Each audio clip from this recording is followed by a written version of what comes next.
Alors, je vais vous présenter le livre de Jacqueline Kellen, La mise au tombeau. En fait, la mise au tombeau, c'est un ensemble sculpté disposé à l'intérieur d'une église ou d'une chapelle qui permet de méditer souvent aux pèlerins sur les souffrances et la mort de Jésus. C'est donc à la fois un support de consolation et de désolation.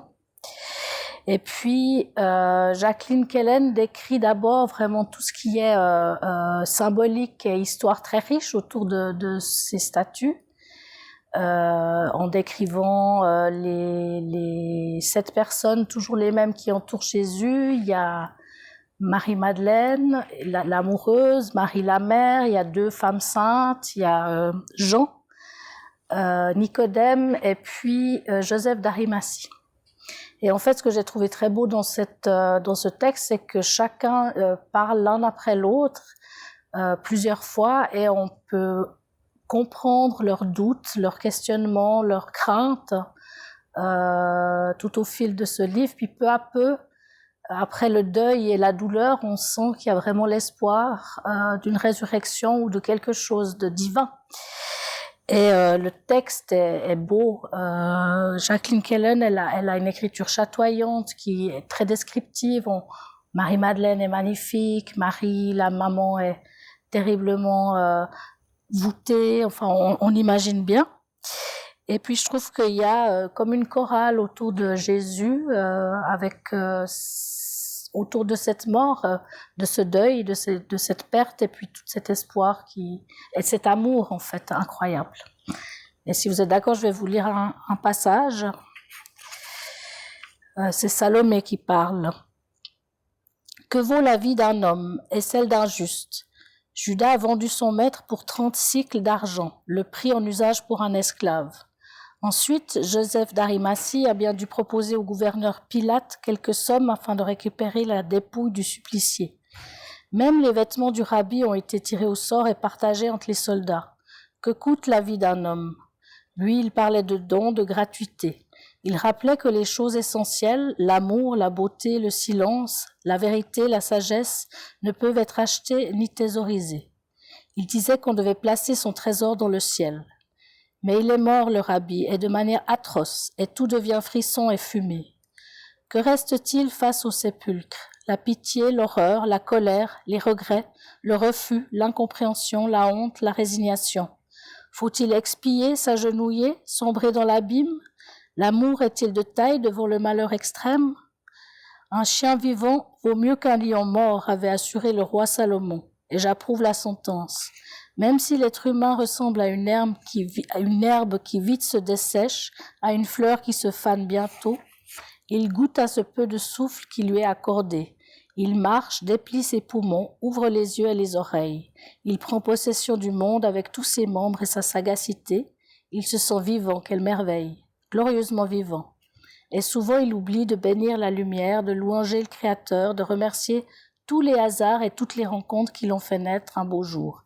Il oublie que bientôt, se couchant telle une herbe flétrie, il devra prendre congé de ce qui par pure grâce lui a été octroyé.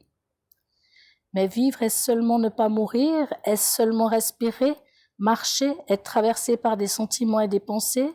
Est-il une autre vie, plus subtile, plus haute, une vie qui dépasse nos sens fragiles et notre raison labile ? Bon maître, vous l'avez enseigné, cette vie plus grande que notre quotidienne existence, cette saveur indescriptible. Est-ce un frêle espoir de tremblantes visions pour nous réconforter au fil des jours ?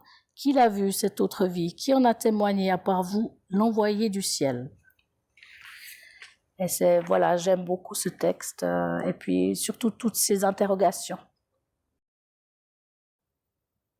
Alors, moi j'ai sélectionné Réduit à rien du frère Rémi Valéjo, qui est un frère dominicain et qui a écrit sur les derniers jours, les derniers instants de la vie de Maître Eckhart. Il faut savoir qu'on ne sait pratiquement rien sur les derniers instants de la vie de Maître Eckhart, en fait, vu qu'à l'époque, au XIVe siècle, en fait, on n'écrivait quasiment pas de biographie. Et sur ce docteur en théologie, on ne sait presque rien sur la fin de sa vie. Et ce frère a décidé d'écrire sur ce qui s'est passé probablement durant son procès où il est accusé d'être un hérétique, pour les propos qu'il a tenus et sur les sermons aussi qu'il a tenus en chair à Cologne. Et c'est un très beau texte où il y a plusieurs sermons qui sont écrits en langue latine et qui sont c'est rempli d'anecdotes et c'est une écriture très riche et très belle. Sur le titre, réduit à rien, pourquoi réduit à rien? Parce que ce que prône Maître Eckhart, c'est justement l'abandon, l'effacement, le détachement. C'est vraiment les vertus cardinales de sa théologie. C'est le détachement et l'abandon envers Dieu. Plus l'homme s'efface devant Dieu, plus la divinité, la déité, Dieu, emplit l'âme du religieux ou du croyant. Il faut savoir que Maître Eckhart, c'est un magistère, c'est vraiment un docteur en théologie, donc c'est pas un novice, et il a été, pas vendu, mais il a été, je pense par jalousie, ses propres frères l'ont accusé d'hérésie, et donc lui-même il a dû se défendre face à des personnes qui pensaient être ses proches, ses amis, et son dénuement est total. Il n'a plus que sa propre foi pour se rattacher à... Il lui reste plus rien en fait. Et c'est ça le titre justement, réduit à rien. Et il lui reste son propre verbe en fait, sa foi pour tenir bon jusqu'au bout. Et jusqu'au bout du texte en fait, on se rend compte que c'est un homme passablement âgé, il a plus de 65 ans, ce qui est quand même un sacré score je pense pour l'époque. Il est seul dans sa cellule et il attend le verdict. Ça se passe sous le pontificat de Jean XXII. Et on sait qu'il est décédé en fait avant la réponse du pape pour savoir s'il était considéré comme un hérétique ou pas. Et les années qui ont suivi son décès, en fait, l'un de ses plus fidèles disciples, Jean Toller, a en fait réhabilité tout à fait ses idées par la suite. Voilà. Je peux lire un petit texte, peut-être un passage. Aveugle, tu te trouves au milieu même d'un point de rupture qui déchire l'espace, décide du temps et convoque l'éternité quand cède en toi tout ce qui te retient sur ton propre chemin de vérité et de liberté. Ce point de rupture n'est ni la mort, ni même ta maladie. Il n'est pas non plus cet inique procès, ni même ton assédie. Ce point de rupture n'est pas davantage ton choix délibéré et volontaire à la croisée des chemins au milieu de ta vie. Il ne se trouve nullement sur le seuil, ni même à la toute fin de ton existence, car ce point de rupture est ce séisme qui, hic et nunc, te saisit, te bouleverse et suscite ton être tout entier dans ce qu'il a de plus essentiel.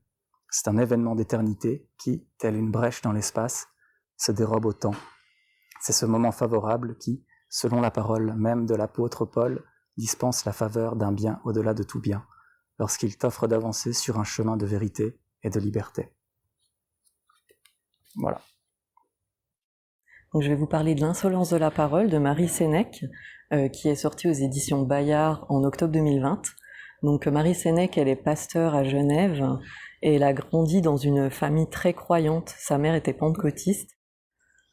Donc sa famille était pentecôtiste, donc très tôt, elle a dû intégrer la religion, elle n'avait pas le droit d'en douter, elle ne pouvait pas se poser des questions sur l'existence de Dieu ou autre. Elle avait vraiment le devoir de croire, et ça la gênait beaucoup puisque c'était une enfant qui bouillonnait de questions. Elle avait une petite zone de repli puisqu'elle pouvait en parler à son grand-père qui très tôt l'a incité à poser des questions sur la science, le monde, la religion, et donc ça lui a fait une petite bulle d'air. Plus tard, elle essaye de se couper totalement du carcan de la religion et elle intègre l'université où elle va apprendre la philosophie, mais elle va aussi découvrir la théologie et notamment la religion protestante. Et là, elle va se rendre compte qu'elle croit en Dieu, qu'elle a vraiment la foi et que dans cette religion-là, elle peut s'épanouir, douter de sa religion, se poser les bonnes questions et avancer. Et elle va vraiment avoir envie de transmettre tout son apprentissage et toute sa manière de voir la religion, de voir Dieu, de se questionner aux autres. Elle insiste sur la nécessité de parler à d'autres religions, à parler à des athées, à ouvrir son horizon, à se questionner les uns les autres pour faire avancer le débat et se remettre toujours en question. C'est un texte court où elle se met à nu, elle nous dévoile des pans de sa vie entrecoupés de poèmes, de réflexions, de passages, c'est un peu bouillonnant comme son esprit. Et moi j'ai beaucoup aimé ce livre puisque en fait elle laisse vraiment le doute s'installer même quand elle écrit. Elle a besoin que la parole soit insolente, donc comme le titre, que la parole soit libre et que l'on puisse toujours se remettre en question. C'est un livre qui est destiné aux croyants et aux non-croyants, qui est destiné à tous pour avancer sur sa foi, mais aussi sur la spiritualité en général et à ne jamais remettre en question ce qu'on ne sait pas et à toujours remettre en question ce qu'on a appris. J'aimerais pouvoir adopter sa posture quand j'ai une conversation spirituelle, chercher avec, accompagner sans juger, oser de ne pas donner de réponse, proposer une approche ouverte du religieux, rester dans le mouvement permanent de la pensée et de la recherche qui ne peut se satisfaire d'un point final. N'est-ce pas uniquement au cœur du dialogue que peut se vivre un partage spirituel? N'est-ce pas dans la rencontre que la confiance s'offre, où il est possible de se dévoiler dans sa quête, dans ses tâtonnements et ses errances? L'écoute mutuelle permet d'accueillir ce qui se dit de singulier, l'aveu, la souffrance, tout ce qui travaille l'être. Elle permet de se dire dans sa soif, dans son désir. Elle permet enfin d'entendre ce qui me dépasse, ce qui me résiste. Dieu n'est-il pas justement celui qui me dépasse et me résiste, celui qui est irréductible, insaisissable, définitivement autre que ce que je voudrais qu'il soit?